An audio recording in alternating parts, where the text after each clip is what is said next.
Welcome back to the channel and welcome back to another UFC fight prediction video. In this video, I'll be predicting the full card of fights for UFC 327 Prochazka versus Ulberg. And let me make sure my audio's on. My audio's on, I'm good. Don't want to mess that up. Film a whole video and my audio be off. But yeah, Prochazka versus Ulberg, full card of predictions. Let's get to the first fight. So in our first fight, we have in the welterweight division, we got Charles Radtke versus Francisco Prado. And how do I feel about this one right here is I'll go average confidence Francisco Prado to beat Charles Radtke. I feel like Radtke's a finish. Like he's definitely the more well-rounded fighter, probably the bigger guy as well. But I feel like when you look at his losses, most of them have been by stoppage. He hasn't really lost decisions. He hasn't really won decisions. So this fight that's done in the distance, and Prado on the side, you know, he has won fights. I can't really say he won by the decision as much, but you know, he at least has not been finished. So I'm kind of getting some little algebraic MMA math here, even though I'm not trying to do that. But basically, Prado's like 23, 24. Let's see the ages. Yeah, 23 versus 35-year-old Radtke. Not necessarily a bad age, but what I think is I've been seeing improvement in Prado. I've not really been seeing any improvement in Radtke, and I have seen when Radtke has gone in with better strikers, he has been finished. I do feel like Prado's the more technical striker here. I feel like Radtke's the more technical grappler here, but I feel like Prado's grappling has been improving. And I feel like he'll be able to address the grappling of Radtke. And I feel like once he starts to crack Radtke, Radtke has not necessarily shown durability. And someone else brought up that Radtke is pretty weak to the body. You know, when he's been hit to the body, whether with punches, kicks, knees, you know, he's been either stopped or at least shown clear signs of wincing, like he just is not built for that. But yeah, I kind of see the fight with Radtke, you know, having decent success, probably grappling a little bit, but not having great success. Like he's not taking him down and holding him down, you know, for like 2-3 minutes. He's not taking him down and advancing to the mount and pounding him or taking his back and getting the hooks in, or, you know, not really doing too much damage, not really having that much significant control. And especially not over 15 minutes. I can see Radtke. And also Radtke is not a guy that, he's not a guy that fights safe or fights super tactical. Again, he has these skills, but he's not particularly a guy that consistently fights tactically. Like, he'll go out there with a striker sometimes and he'll strike with him. Like, he's not got to hold it. Say, I'm going to grab this. I'm going to take him down, you know, take all the risk away and try to hold him down for 15 minutes for dear life. He's not that guy. Like, to the benefit of fans and to his own detriment, like, Radtke is not a guy that, again, fights particularly super safe consistently. So I can see Radtke, again, not following the safest game plan he could have this fight. That's why he doesn't have decisions on his record in the UFC too much. Because, again, he doesn't go out there just looking for the win. He goes out there looking for the finish. And I think that's going to be to his own detriment once again, as it has been in the past. So I can see Radtke, you know, probably going down for the takedown, probably trying to look for big ground and pound, which is going to give space for Prado to get back up. Probably try, you know, go for submission, which gives Prado the fifth submission, be able to reverse the position, because you're going to go submission over position sometimes. And either that or the other way, kind of see Radtke having success, but then again, once Prado is able to get back to his feet or defend the takedowns, he's going to be the one dealing more damage, more consistently, wearing the damage better. Radtke's not going to be able to take the damage as much. I think Prado's going to be like a slow cook him a little bit as the fight goes on, landing the heavier shots, and Radtke will start to break down. And I see a second round TKO late for Francisco Prado. So in this one, I got Francisco Prado via second round TKO. Now for the next fight, we have in the middleweight division, we got Kelvin Gastelum versus Vicente Luque. And how do I feel about this one right here? Is I'll go average confidence Kelvin Gastelum to beat Vicente Luque. Both guys have a lot of mileage, but I just feel like Vicente Luque has more mileage. And I don't feel like stylistically he has such a great style to deal with Gastelum. Luque doesn't really have great footwork, does not have great defense, does not have a particularly good chin either. Gastelum still has a great chin. He still has not really officially been TKO'd in his career, to my knowledge. So the phenomenal chin on Gastelum, still has that chin. Just went in there with Piper, I think, in his last fight. You know, he was getting hurt, getting dropped, but still went all 15 minutes. And even in the third round, he won the third round. So Gastelum's chin is still solid. And yeah, it's not like Luque is a great offensive wrestler. Not like Luque is really the bigger guy. They're around the same size. Both guys like have fought at welterweight. Luque might be a little bit taller. Gastelum definitely got a lot wider, but especially in the belly. But yeah, and I think Gastelum got the faster hands here. I feel like it's a pretty decent scrap. Like Luque definitely gonna be holding his own, but I feel like once Gastelum starts to tee off for him, matter of fact, I might even say first round. I'll just say second round TKO though.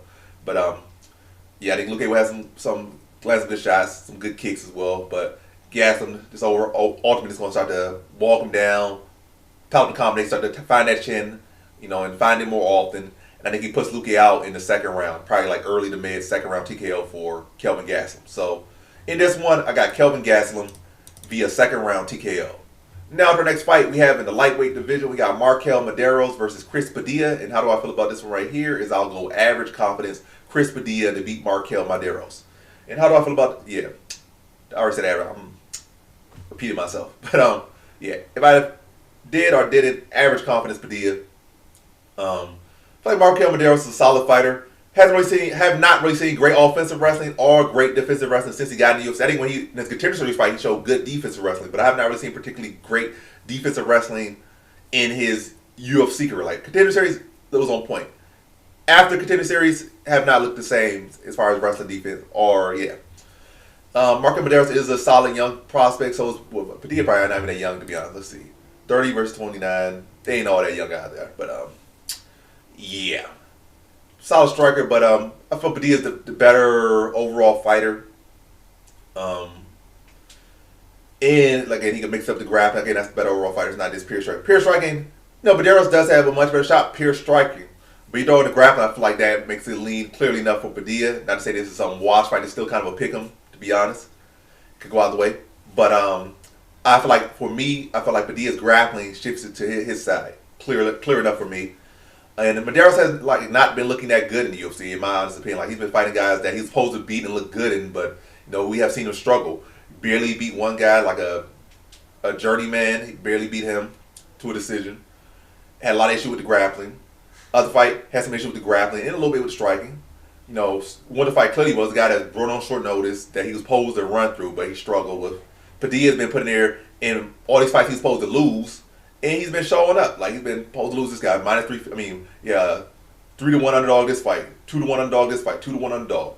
And looking good in all these performances. Like, he's been winning. And getting finishes.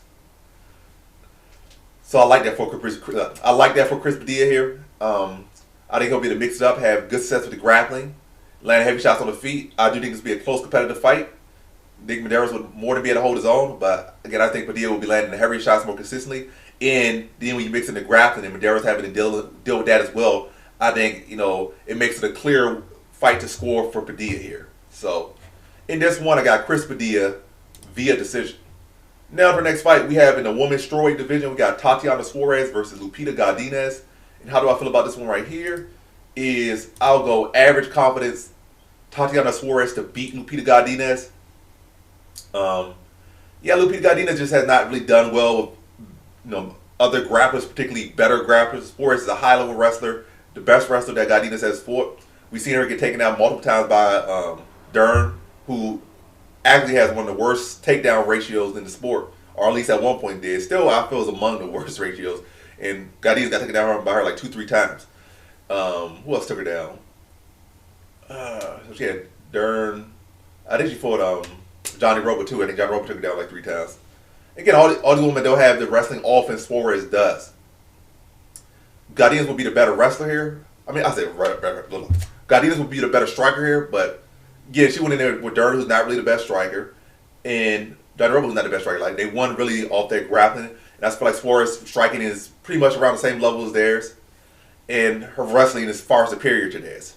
So I can see Suarez, take her, probably like not a blowout fight, because Suarez has not really been looking like blowout, but probably still getting the takedowns, probably like 4 or 5 takedowns, probably about 7-8 minutes control time here in this fight.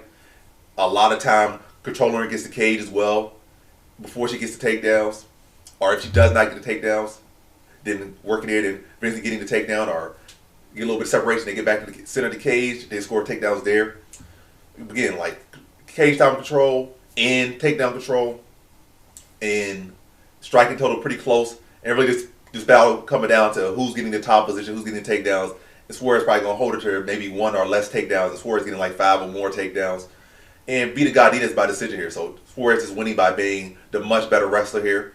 And Godinez, once again, when she rises to a certain level, she just loses. Like, and that's nothing you can say about Godinez. More than just the wrestling. Like, every time she took a step up, she's pretty much lost, unless it was like, oh, I'm getting what's her name? That little Brazilian chick that was the champion, Andrade, who has been suffering, particularly in the wrestling department recently. That's the highest level opponent she has beaten. She fought her at getting bargain value, but she lost to Angela Hill. She lost to Durn, she lost to every time she take a step up, she lost. Even when she first came to UFC, when she took a step up for the veteran, she lost. Like every single time she took a step up in relative to her career, she has come up short every single time. Whether it be by inch or a mile, she has lost every single time. And I just don't think Luque the Godinez is that girl, and I think Suarez is at the very least better. Again, and clearly the better wrestler here. Should be a wrestling kind of battle based on who has the better wrestling, and that is definitely Suarez. So, gonna have Suarez here winning this fight by decision. So, in this one, I got Tatiana Suarez via decision. Now, to our next fight, we have in the lightweight division, we got Mateusz Gamrot versus Esteban Ribovics. Talking too fast. Esteban Ribovics or Ribovics. And how do I feel about this one is I will go average confidence Mateusz Gamrot to beat Esteban Ribovics. With Ribovics, this fight goes back to the Loic Rajabov fight. Rajabov took him down 11 times to a decision. Gamrot is by far a better wrestler and fighter than Loic Rajabov. And outside that, who has Ribovics really fought with? And we've been saying time and time again, especially with Gamrot, like we see a lot now with Moicano and this guy and that guy. But Gamrot UFC been going around for 30 years, maybe more. Well, yeah, more than probably like 32, 33 years. MMA has been going on longer. Combat sports has been going on even longer. But in particularly, with my memory, is a recent. Gamrot has been one of the guys most consistent with, level checking opponents. Like he's been consistent, like, oh, Gamrot's not this, Gamrot's that, and he level checks. Like I think he's a level check at least 3 guys. Fazeev, who else? I don't know. But yeah, and Gamrot's been level checked himself as well. Like when he's going with where Gamrot has lost, the majority of his fights in the UFC has been to veterans. Like, he lost to Dariush, he lost to Oliver, like guys that have like over 10 fights in the UFC, probably been in the UFC for 10 plus years. Like Gamrot's been pretty consistent at losing to guys like that. Outside of like one fight, that's where Gamrot, like Hooker, has been in the UFC for like 10 plus years.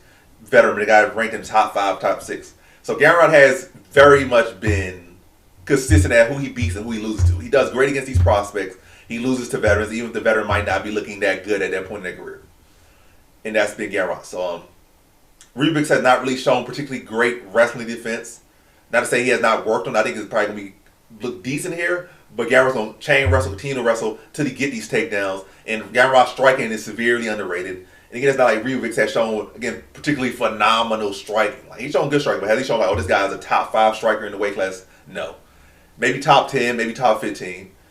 And has he shown to be a top 15 level fighter? Definitely has not. So it's a big step up for Ribovics. He has not truly addressed the wrestling. He's fighting one of the better wrestling games. He's fighting one of the guys that has getting continually fraud checked or at least level checked these fighters that have some promise to them, but they get to love and they get they just show that they aren't there yet. And he has done that time and time again. And Ribovics lines up pretty well with that assessment. And I think Mateusz Gamrot again going. I feel like he's going to touch Ribovics up a bit on the feet. Not to say that he's going to win the strike, but I feel like he's going to look better on the feet. Once again, a lot of people are expecting him to look. Like they probably say, oh, this, that. I still see him probably getting clipped at some point, but popping right back up, probably going for a takedown and scoring a takedown off and then getting like 2 minutes of control time or, whatever he needs off it. But the majority fight, Gamrot probably makes up on the feet, having better success than most people are expecting, getting to the wrestlers, winning the positions, and getting the control time, and limiting Ribovics' ability to just strike in the free range. Again, make it a Gamrot type of fight and win a decision over Ribovics here. So, in this one, I got Mateusz Gamrot via decision. Now, for the next fight, we have in the welterweight division, we got Kevin Holland versus Randy Brown. And how do I feel about this one right here? Is I'll go low confidence Kevin Holland to beat Randy Brown. I feel like this is a fight that Randy Brown should win, but I watched Randy Brown long enough. I watched Holland long enough. And not to say there's some guarantee it's a low confident pick. It is what it is. Gotta go Holland here, in my opinion. Well, I don't gotta go Holland. I'm going Holland here. But yeah, Randy Brown just has not been that guy that really ever lived up to his potential. Solid fighter, but he's a guy that finds ways to lose more consistently than Holland. Holland Holland at points has found ways to lose. A lot of points. But most of the time it kind of falls into with a bracket. It's more so, if you're a creme de la creme striker, but primarily grapplers, especially at middleweight, primarily bigger wrestler bigger middleweights that are wrestler grapplers. Like, we look at the majority career, that's what he has been losing to. Even at welterweight, that short notice, that really was a catchweight against Kamzat. Bigger, stronger, probably the best wrestler the sport has seen in the past 5 years. College of my, and then again the grapplers like not Dreykus, but Renier the Ritter and these other guys, and yeah, that's we haven't lost to. And Randy Brown is a guy that's pretty chinny. Once he gets clipped on the chin, he does not do a good job of recovering. He does not put out the offense, all the length he has and all the striking skills he has. He does not put out that, that high of output. He allows a lot of fights to be closer than they should be. He's not consistently a guy that deals great damage. So this could be a fight where Holland just deals a little more damage or a little bit more busy than him. It's a close fight because Randy Brown's not a guy. He's not out there throwing that output. He'll allow you to outwork him or outthink him a lot of times, like Brian Battle did. He was a much better striker than Brian Battle, but he allowed Brian Battle to just clinch him against the cage, dirty box a little bit, and really went off just holding him against the cage. He probably outstruck Battle in that fight as far as total strikes and significant strikes, but Battle won because he was the one enforcing it by putting him against the cage, and Randy Brown was too comfortable against the cage, and he kept allowing him to get put there. So basically, I feel like I don't see Randy Brown finish him because it's not like Colin has been stopped so much, or he has not been stopped by TKO. Well, outside of one of the times that was due to like an arm injury, and he did take a lot of damage, but he was never flat out TKO'd in his career. Randy Brown has been TKO'd and stopped like several times in his career. Brown's not submitting Holland. Brown's not TKO Holland, in my opinion. He could decision him, but again, Randy Brown's a guy that does not fight up to his ability. He a lot of times fight beneath his ability, if not most times. So I can see Randy Brown looking decent early, but Holland starting to weigh on him and start to continue to uptick his volume and start to find the shots on Brown, clipping Brown eventually, probably like the second round early. Then set him, follow him to the ground for like a mid-second, late-second round submission over Randy Brown, like maybe like a dark club and sub, dark choke in the second round for Kevin Holland. So in this one, I got Kevin Holland via second round submission. Now to our next fight, we have in the featherweight division, we got Patricio Pitbull versus Aaron Pico. And how do I feel about this one right here is I'll go low confidence Aaron Pico to beat Patricio Pitbull. Pico just got way more hunger. Pitbull has already been like a 5-time Bellator champion. He has done what he had to do. Great fighter. Pushing 40, I think, or is 40. 38 versus 29 years old Pico, so like almost 10 years older than Pico. Pico has his ups and downs, but he typically responds pretty well after losing. He goes on the streak, so he's likely gonna get knocked out again in his career, and multiple times in his career in the future. But yeah, I think he's balanced here. I think he's gonna do a good job of wrestling, good job of mixing the shots up, and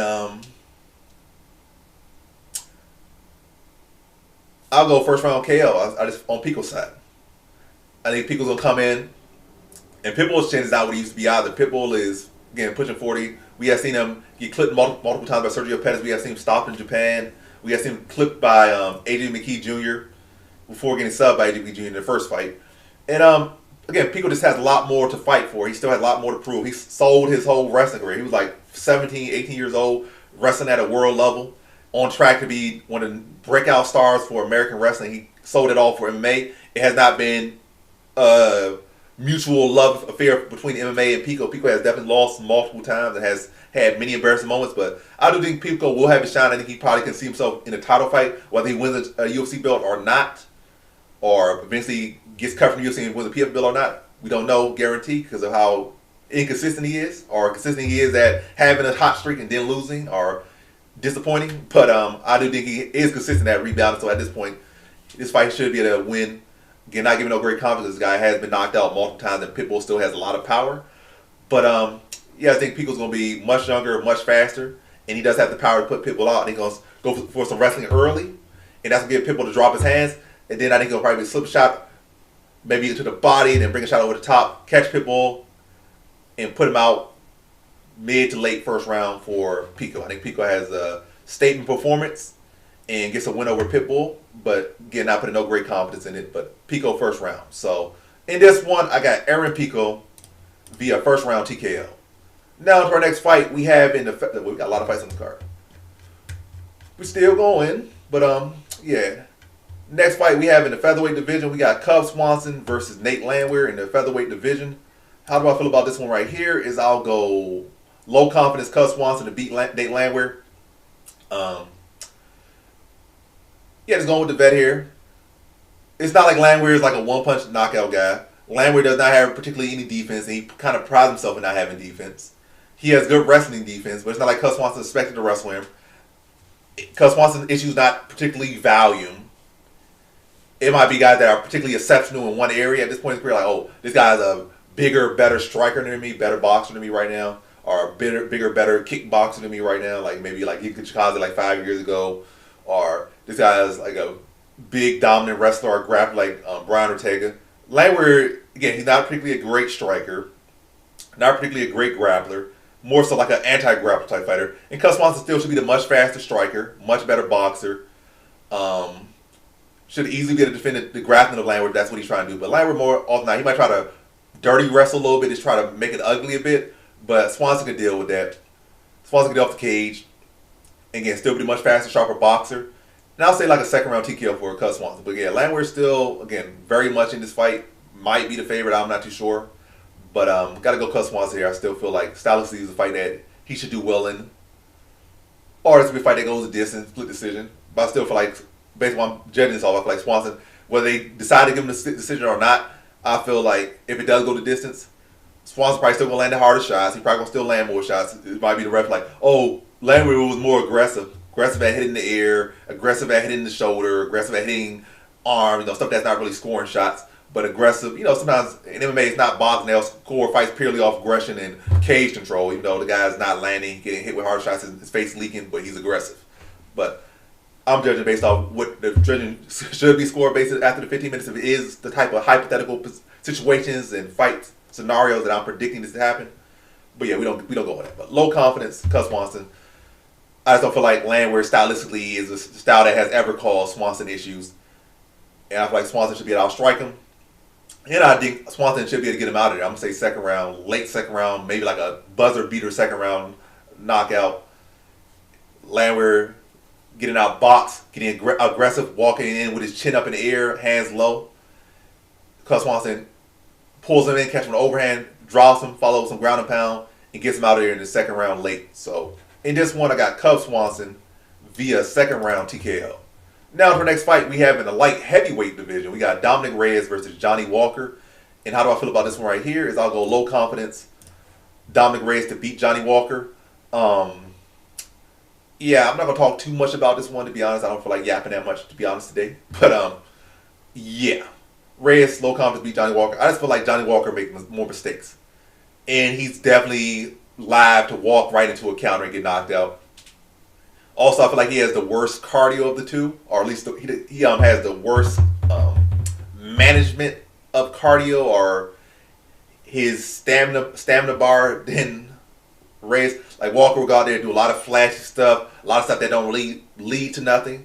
And you'll see, once people kind of figured out, oh, he got his couple flying knees out the way, he got his couple spinning elbows, spinning back fists, jumping kicks out the way, his loopy overhands that never hurt anybody or never connected with anybody. He got those out of the way. Now, his mouth open, he's on the back for a little bit. Once he gets that stuff out of the way, he's there to be beat. So, yeah, I just feel like Reyes still the higher level fighter. Not to say that Walker, again, low confidence Walker could definitely win this fight. They're both in similar positions in their career right now. And I think both of them have relatively similar trajectories in their career right now. I don't think either guys are probably ever going to fight for the belt again. Walker never did fight for the belt. And I definitely don't think either guys are going to win the belt. The division will have to be in a dire strait for them to win, like, not Murzakanov. But, yeah, even Murzakanov will have to lead the division. Like, Murzakanov would have to lead the division. What's his name? And Goliath would have to lead the division. Ulberg would have to lead the division. Jerry would have to... It had to be a lot of people leaving the division for either of them to probably even fight for the belt. But, yeah, I think what I kind of see this fight, Walker probably having success, particularly with the kicks. But I feel like Walker going to be having success with kicks and then try to get into punching range, try to land shots. And that's when he's going to fall into the counters of Reyes. Reyes will probably counter him, buckle him, drop him. But Walker probably recover from that one. And that's all probably going to happen in the first round. But then this fight goes on. Walker going to get more predictable, more slow. And then Reyes going to start to go on offense. Put Walker in the back, but start to double up shots, start to work behind the jab and break Walker down. Start to put him against the cage and start to pin his head to the cage with his punches.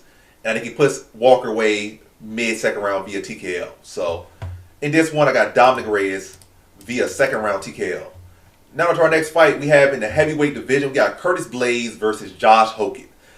And how do I feel about this one right here is I'll go average confidence, Curtis Blaydes to beat Josh Hokit. So average confidence, Curtis Blaydes to beat Josh Hokit. So this is one I'm not understanding. Like, it's all these so-called sharps. This is another dumb pick I'm feeling from sharps. Like, Hokit is like the sharps are putting money on Hokit. Oh, this is that. It's even. We beat the line. Hokit is still an underdog. He's the side. You bet, like, you know, what has Hokit done? He's beaten a couple hot dog salesmen. He beat a couple Uber drivers. He beat a couple Vienna sausage packers.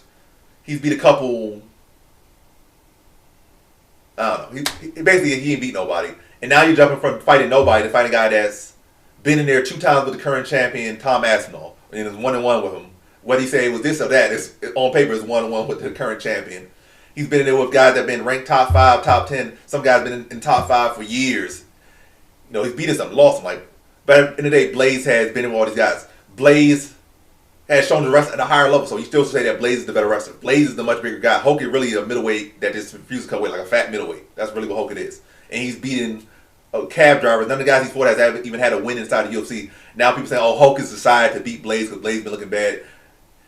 And even though he bad, like, he did not beat Jelton Ahmed. Like, what do you say he looked bad or not? He beat Jelton Ahmed. What do you feel he looked bad or not? He beat Rizvan Kuniev. The guys he lost to, who has he lost to? He lost to Tom Aspinall. Like, Tom Aspinall has not lost in the UFC. He's a champion. He lost to Derek Lewis. Derek Lewis has beat Ngannou, has beaten Volkov. Like, no, he's not losing to this anybody. Hokit has not beat anybody, and Blaydes has. Yeah, let me just say, like, Hokit has not beat anybody. He beat some scrubs. I probably could beat the guys Hokit beat off the couch, and that's not saying flex for me. That's a point how bad the people Hokit has beat. Hokit has beat some terrible people. Not the guys that have no wins in the UFC. Probably can't even get a win in the UFC, and now. And Blaydes have beat some people, again, that are still ranked in the top 5, still ranked in the top 10. And I don't think you can say the guys he has lost to. I think Lewis has fallen a little bit, but the other guys he lost are still very much relevant. Ngannou's still, you know, really the lineal champion and heavyweight champion. But I'm saying all to say all this, but I don't see nothing particularly that Hokit has shown that says that he does this better than Blaydes. I still think Blaydes is the better wrestler. I still think Blaydes is the better striker. And I think Blaydes going to beat him ever. I think Blaydes going to be on the field. I feel like Hokit has some good success early. Look to have good success. Oh, look at him. He's swinging wild. He's coming forward. And also, Hokit has not really particularly shown great wrestling, in my opinion. Hokit has not particularly shown great striking. I see a guy that's shorter, a guy that just swings for the fences, a guy that's open straight down the middle. I don't see no jab from him. I just see a guy that's aggressive and short, swinging big shots. And it works at a low level where you start going to low. Like, where's your jab at? Where's your footwork? Where's your angle? Like, I just literally just come straight forward, swinging big shots. That's not any indicator of great striking or high-level striking, indicator of low striking. Great athlete, but some super technical or any relevant technical striking skills I have not seen it from. I think Blaydes will be catching down the middle, catch him, like, he's going to have, again, probably decent. Blaydes probably going to be shelling up a little bit, or maybe duck a little bit. Guy going to be swinging big shots, swinging overhands and coming forward. Maybe a little ugly, overextended jab here and there, leaving his chin open. He'll be doing jabs like this, body open, big belly open. Be doing stuff like that. And then I see Blaydes walking right into the straight, dropping him. And the fight is starting to wear on again. Then Blaydes probably tying him up. They're going to have little wrestling battles. Blaydes will be bigger, stronger. Hokit might have a little success with the wrestling, but ultimately Hokit just really tire himself out in these chains. Blaydes is a veteran. And this fight going, again, I'm saying like another second round TKO here. It's going to be for Blaydes. This fight settled on. Blaydes been there, done that for better guys. He's bigger, he's stronger, better everywhere. And Hokit gets a big lesson here and gets his mouth maybe get wired shut as much need to be. Blaydes catching, wearing on him over the fight, and then not clubbing sub, but TKO, like dropping and finish him off with some ground and pound in the second round. Whether it be hurt him on the feet and then take him down, then finish on ground and pound, whether it be catch him, walk him into a straight, dropping him, and then ground and pound him. But either way, I see this fight ending with some ground and pound late second round for Curtis Blaydes. So in this one, I got Curtis Blaydes via second round TKO. Now to the next fight we have in the light heavyweight division. In our co-main event, we have Azamat Murzakanov versus Paulo Costa. And how do I feel about this one right here? Is I'll go average confidence Paulo Costa to beat Azamat Murzakanov. So I feel like despite Paulo Costa coming up to his weight, he'll be the bigger man. I feel like he's the more technical man. better defense, better cardio. Just feel like overall he's better than Murzakanov. Murzakanov gets off in these fights because, kind of like little man skill, little man speed, and he benefits that. Like, everybody has different stats, different styles that benefit different ways. I feel like Murzakanov at middleweight, he would have less success at middleweight than he does at light heavyweight. He could make middleweight. It's probably his physically better weight class, physically, but successfully, it's his lesser weight class. So he fights at light heavyweight. Like, this guy probably fight middleweight. Really, he probably can even fight welterweight. Murzakanov, kind of a smaller guy. But, he's shown the ability to defend these takedowns, which is good for him against these bigger guys. He has strength to, again, deal with these bigger guys. And then they have worse defense. They're slower. They're less technical. And he can swing these big shots, these one big shots, and catch them. Whereas Paulo Costa has defense. He has the chin. So he can take shots if necessary. He can defend the shot. He can slip the shot. He can counter the shot better. Like, he used to deal with guys that are 20 pounds lighter and the elite guys at middleweight. So he's been fighting nothing but elite middleweights. And he'll be, again, dealing with guys 20 pounds lighter. That's a significant pound difference. Not like, 5 pounds. Even Bongo, 5 pounds, that's tremendous. 10 pounds, that's tremendous. Like, this guy is literally 20 pounds dealing with guys 20 pounds lighter. So he's used to dealing with guys a lot faster than Murzakanov is. So he'll be able to see the one-off shots. And it's not like Murzakanov's a volume guy. I'm going to throw double the jab up on you. I'm going to throw a 4 or 5 punch combination. Murzakanov is like really like a 1 punch, 2 punch guy. I'm going to jab you to the body. I'm going to make feint to the body. I'm going to come with an overhand. Or I might fill you with this, maybe get you to load, to shell up from the overhand. Now I'll come up with an uppercut up the middle. Like, that's all he does. He's not a guy that's particularly great at, drawing in combination or working so religiously behind the jab. He's open you up, maybe bait you up, hit you. That's pretty much all he is. He's gonna get you an open door. He's gonna hit you with a grenade, or he's gonna hit you with the sledgehammer. That's it. Paulo Costa could do that. He could do that. Paulo Costa could double the jab. He can rip you to the body with multiple. Like, Murzakanov doesn't go to the body like that. His whole thing with the body is just him to set you up top. That's all it is. Like, he's very much a one-dimensional striker. Like, it's all to open you up top. One jab to open the uppercut. One jab to open the one overhand to set up the uppercut. Like, that's all he is. Not particularly great kicks. Not particularly great offensive wrestling. And Paulo Costa, I just think, is a much better striker. And I'm gonna say third round TKO for Paulo Costa. I think he's gonna be able to walk down Murzakanov. Like, early on, maybe on the back foot. But as fight goes on, he starts to open up more, start to put Murzakanov on the back foot, especially Murzakanov's, striking gets predictable. You start to see him mouth breathing, probably a little frustrated that Paulo Costa's still there and he's not having success he typically has. And then Costa, again, early gonna probably go to the body, and particularly as fight goes on, be sticking the jab, be ripping to the body, and putting Murzakanov on the back foot. We're gonna start to see Murzakanov quickly welt to the body shots. In the third round, Murzakanov gonna probably be grabbing at his shorts, mouth breathing, looking frustrated, and Costa's gonna keep back him up, keep sticking the jab face, probably has his eyes swelled up, his nose bleeding, ripping the body, come up top, drop him, and finish him off in the third round. So in this one, I got Paulo Costa via third round TKO. Now to our main event, we have in the light heavyweight division for the undisputed light heavyweight champ. We got former light heavyweight champion Jiri Prochazka versus Carlos Ulberg. So they're fighting for the vacant belt. As we all know, Alex Pereira vacated his belt to go up to heavyweight and chase glory. But going Ulberg here. I just feel like Prochazka just too open for the check hook. And I feel like Ulberg can attack legs. So Prochazka still don't really defend leg kicks that well. So he's still open to all the stuff that Ulberg does well. Ulberg's long, he's lengthy, got similar build to Pereira. Got similar attributes to Pereira. And I say he's Pereira, but I feel like Jiri's open those things. And I just feel like a lot of guys that even still lost to Prochazka, that were having success at things, just weren't particularly good at countering fighters. Like, I forget his name every single fight, but the other big tall guy, like 6'4", just got knocked out by Murzakanov, I believe, was doing a good job of chewing Prochazka's leg. He was doing a good job of landing counters. But that's not even his game, and he was doing great. He trained to do that. That was not the guy's game. He was not known for that, but just by doing it, he was up like 2 rounds to zip against Prochazka, about to beat Prochazka, and Prochazka had to rally to get the win. And that's a guy that doesn't even do that. A guy that's trained that probably for 4 or 5 months, maybe 6 months, whereas Ulberg's been doing this for like 10 plus years. Like, so. And actually has not. Matter of fact, when you got Ulberg's wins, I think about like on a 5-6 fight winning streak, maybe more, maybe less, but at least 3-4 of those fights are finished by him catching guys with check hooks. Like whether he is jab and check hook, or low kick and check hook, or the guy reaching and running like Minifield and catching with a check hook. Like that's all he's been doing, and that's how Prochazka fights too. Prochazka come in, he going low hands, chin up, throw front kicks, walking with his chin, and the guy's been chewing his leg up and catching those shots, hurting him and stuff. But again, they've been smacking him with the back of the hands, like Khalil Roundtree, like they don't know how to properly do check hooks. So like Roundtree caught him with check hooks like 20 times in that fight. Maybe like one clean. The other ones like still were like knocking Prochazka off balance, but they were with the back of the hand. You're supposed to touch with the knuckles, not the back of your hand. Like Roundtree be swinging. He got so much power and he's so strong that he be hurting a lot of guys, put like lower tier guys away with that stuff. But to be a guy like Prochazka, like you gotta be on the money, and Ulberg knows how to hit people with the knuckles accurately, whether it be to the chin or the temple. Maybe a little bit to the back of the head, but again, critical areas, not just swinging with the back of your fist. Like, again, you get away with that with lower level guys, but at this level, you need to put him on the chin. And Ulberg, again, is a high level kickboxer, and he knows how to put it on the chin. He knows how to put it on the temple. He knows how to put it where it needs to be with the right part of the hand, not the back of the hand. And Prochazka's an amazing fighter. I'm not saying that he's out of this fight. Prochazka could definitely overwhelm Ulberg. You know, if the finish doesn't materialize or just in general, he could catch him early. Like Prochazka's definitely live in this fight. You know, I'm not saying, oh, this is guaranteed. I know a lot of people see my average as my lock. It's not. It is not supposed to be. Prochazka's definitely much in this fight. Definitely has a great chance to win this fight. I would not be surprised. You're not bad to bet Prochazka. It's a good fight. On paper, probably pick him.